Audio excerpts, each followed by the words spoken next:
সংবাদ সবাইকে স্বাগত জানাচ্ছি। আমি ফিরোজ তোহা। শুরুতেই সংবাদ শিরোনাম।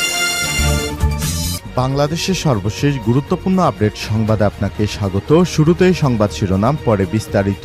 শুরুতেই জানাবো, অভ্যুত্থানের উদ্দেশ্য ধারণ করে কাজ করতে হবে বললেন প্রধান উপদেষ্টা।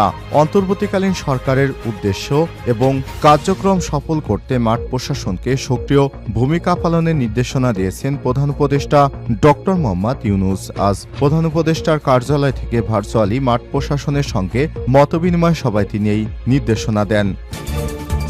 এরপর জানাবো, গুলশান থানার হত্যা মামলায় হাসানুল হক ইনু 4 দিনের রিমান্ডে। গুলশান থানার হত্যা মামলায় জাসদের সভাপতি ও সাবেক মন্ত্রী হাসানুল হক ইনুর 4 দিনের রিমান্ড মঞ্জুর করেছে আদালত।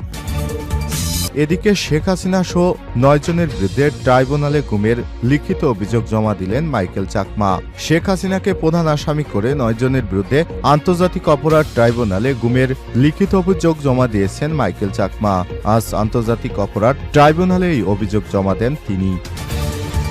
এদিকে সরকার নিষিদ্ধ না করলে আওয়ামী লীগকে নির্বাচন থেকে বাদ দেওয়ার কোনো সুযোগ নেই বললেন সিসি। আদালত বা সরকার নিষিদ্ধ না করলে আওয়ামী লীগকে নির্বাচন থেকে বাদ দেওয়ার সুযোগ নেই বলে জানিয়েছেন প্রধান নির্বাচন commissioner CC AM Nasir Uddin. জানাবো, খালেদা জিয়াকে শাস্তি দিয়ে পুরস্কার পেয়েছিলেন 5 জন বিচারপতি।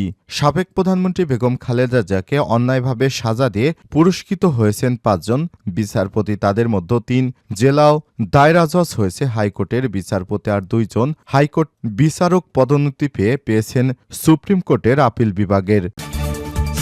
এবং সর্বশেষ জানাবো, হঠাৎ গুরুতর অসুস্থ হয়ে নেতানিয়াহু হাসপাতালে ভর্তি। হাসপাতালে প্রধানমন্ত্রী বেঞ্জামিন নেতানিয়াহুকে জরুরি ভিত্তিতে ভর্তি করা হয়েছে। আজ ইসরায়েলি প্রধানমন্ত্রীর কার্যালয় থেকে দেওয়া এক বিবৃতিতে সব তথ্য জানানো হয়। খবর টাইমস অফ ইসরায়েলের। প্রিয় দর্শক, খবরে বলা হয়েছে নেতানিয়াহু আগে থেকে বেশ কয়েকটি স্বাস্থ্য সমস্যায় ভুগছেন। চলতি বছরে তার হার্নিয়া অপসারণ করা হয়েছে এবং তার আগের বছর হৃদরোগের কারণে পেসমেকার স্থাপন করা হয়েছে হার্টে। প্রিয় দর্শক, এতক্ষণ শুনছিলেন সংবাদ শিরোনাম, এবারে বিস্তারিত। তবে তার আগে বন্ধুরা, অনুরোধ থাকবে এই সংবাদটিতে একটি লাইক দিন।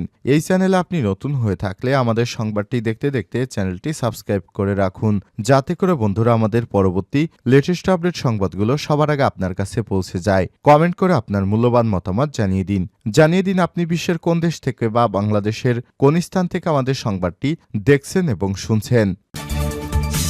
গণ অভ্যুত্থানের উদ্দেশ্য ধারণ করে কাজ করতে হবে বললেন প্রধান উপদেষ্টা। অন্তর্বর্তীকালীন সরকারের প্রধান উপদেষ্টা অধ্যাপক ডক্টর মোহাম্মদ ইউনূস অন্তর্বর্তীকালীন সরকারের উদ্দেশ্যে এবং কার্যক্রম সফল করতে মাঠ প্রশাসনকে সক্রিয় ভূমিকা পালনের নির্দেশনা দিয়েছেন। সোমবার 30 ডিসেম্বর প্রধান উপদেষ্টার কার্যালয় থেকে ভার্চুয়ালি মাঠ প্রশাসনের সঙ্গে মতবিনিময় সভায় এই নির্দেশনা দেন তিনি। প্রধান উপদেষ্টা বলেন, মাঠ পর্যায়ে প্রশাসনই আসল সরকার। তিনি আরও বলেছেন, অন্তর্বর্তীকালীন সরকার সবার অধিকার নিশ্চিত করতে কাজ করে যাচ্ছে। তাই মাঠ পর্যায়ে বিভিন্ন প্রকল্প নির্ধারিত সময়ের মধ্যে সম্পন্ন করার জন্য সংশ্লিষ্টদের মনোযোগী হতে হবে।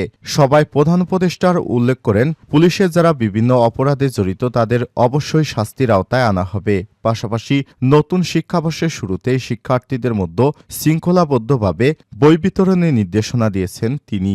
এ সময় প্রধান উপদেষ্টা ভিডিও কনফারেন্সে জেলা প্রশাসন চট্টগ্রাম সহ দেশের বিভিন্ন প্রশাসনের নেতৃত্ববৃন্দর ঊর্ধ্বতন কর্মকর্তাদের সঙ্গে যোগাযোগ করেছেন। তিনি বলেছেন, দেশের ভিতরে যে অরাজকতা বৃদ্ধি পেয়েছে সেগুলো যে কোনো মূল্যে পরিহার করতে হবে। আইনের আওতায় এনে এসে এদেরকে শাস্তির আওতায় নিয়ে আসতে হবে।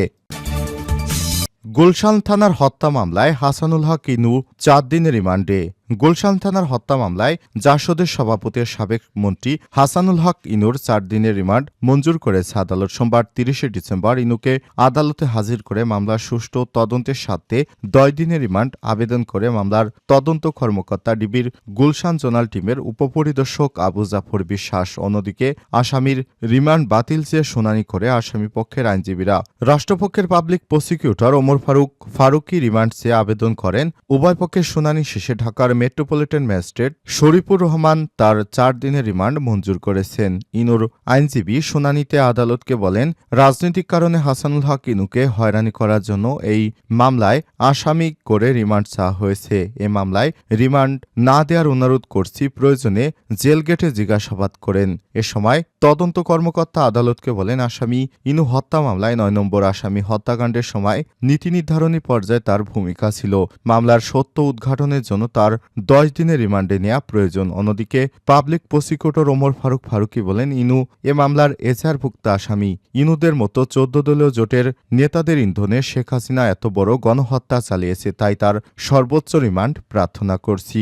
মামলার সূত্র থেকে জানা যায়, বৈষম্যবিরোধী ছাত্র আন্দোলন গত 19 জুলাই গুলশান থানাধীন প্রগতি সরণিতে মোহাম্মদ বাহাদুর হোসেন মনির রাস্তা পার হয়ে বাসায় যাওয়ার সময় গুলিবিদ্ধ হয়। এই মামলায় হাসানুল হক ইনুকে আসামি করা হয়েছে। মামলার সত্য উদ্ঘাটনের জন্য তার 10 দিনের রিমান্ডে নেওয়া প্রয়োজন।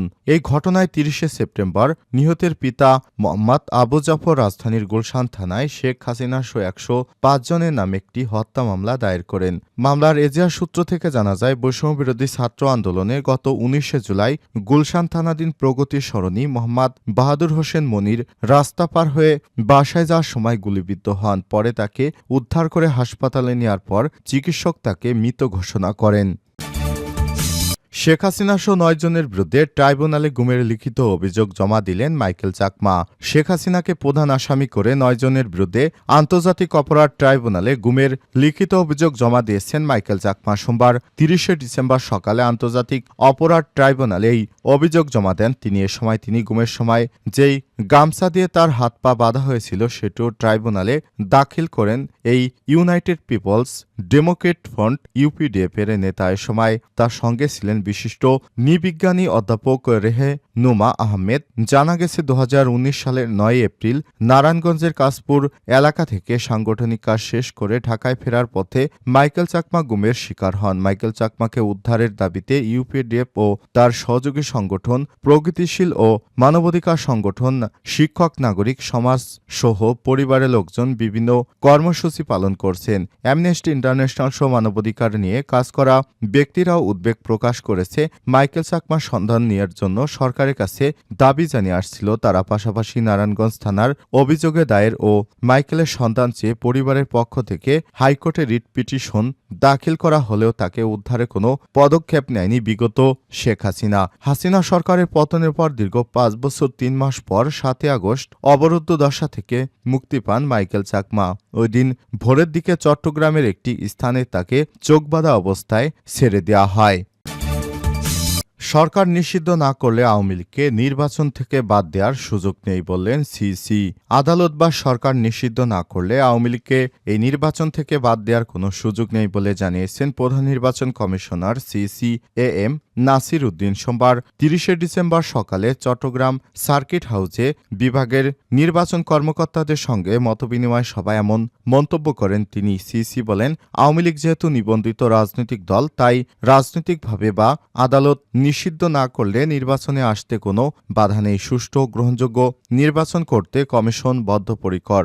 এদিকে ছাত্র জনতা তীব্র আন্দোলনের মুখে দলীয় প্রধান শেখ হাসিনা বাংলাদেশ ছেড়ে ভারতে অবস্থান করছেন। দলের কেন্দ্রীয় নেতারাও বিভিন্ন দেশে পালিয়ে গেছেন। কেউ কেউ দেশে থাকলেও আছেন আত্মগোপনে, অনেকেই আবার গ্রেপ্তার হয়ে কারাগারে আছেন। এমন অবস্থার মধ্যে সংসদ নির্বাচন দেওয়ার দাবি জানাচ্ছে বিএনপি, জামাত সহ অনেক রাজনৈতিক দল। গণ আন্দোলনের মুখে ক্ষমতাচ্যুত হওয়া দল আওয়ামী লীগ নির্বাচনে অংশ নিতে পারবে কিনা সেটি নিয়ে রাজনৈতিক মাঠে নানা রকম আলোচনা চলছে। বাংলাদেশের গণ আন্দোলনের নেতৃত্ব দেয়া ছাত্র সংগঠনের বিভিন্ন সংস্কার করে অনুষ্ঠিত আগামী নির্বাচনে আওয়ামী লীগকে সুযোগ না দেওয়ার কথা বলছে। ছাত্রদের নেতাদের দাবি, জুলাই হত্যাকাণ্ডে শেখ হাসিনার বিচার না হওয়া পর্যন্ত পতিত আওয়ামী লীগকে নির্বাচন করার সুযোগ যেন না দেওয়া হয়।